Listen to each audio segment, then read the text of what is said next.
et bienvenue dans cette nouvelle vidéo Fly Lady. Aujourd'hui, nous allons nous attaquer à la chambre des enfants.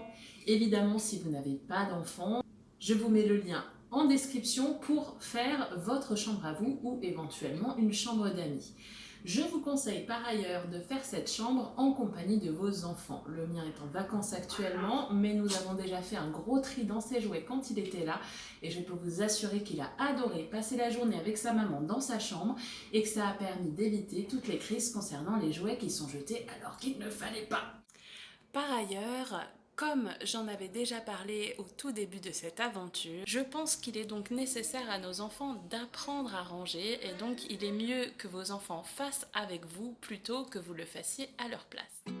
Le désencombrement est évidemment la partie la plus longue et la plus compliquée de cette histoire. Il faut trier les vieux jouets, trier tout ce qui peut être jeté, les petits bouts de papier, les choses qui traînent, etc. etc.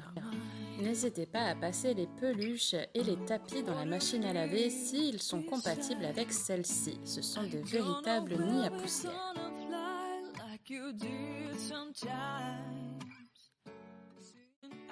Ah, le bureau. J'ai retrouvé quantité de choses totalement inutiles et cradingues dans ce bureau. Une véritable catastrophe. J'ai vidé tous les tiroirs et Dieu sait qu'il y en avait besoin.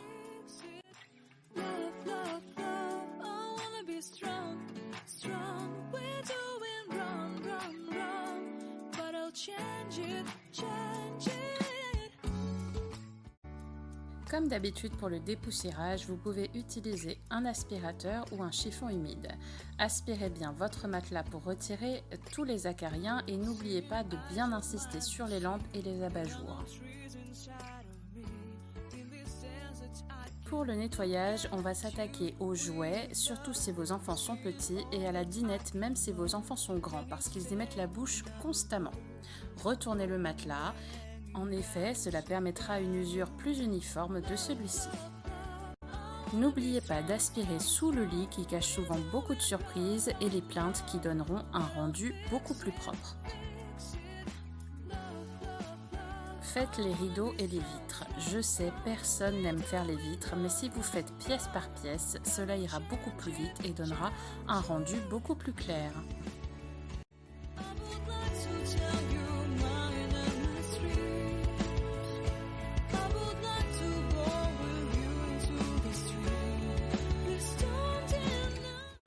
Il ne vous reste plus qu'à passer un coup de serpillière.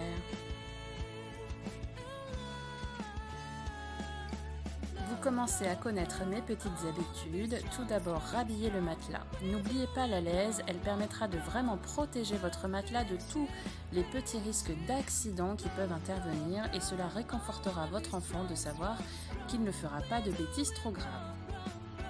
Passez les clenches, les interrupteurs et les poignées de fenêtre à l'alcool ménager et détachez les murs s'il y en a besoin.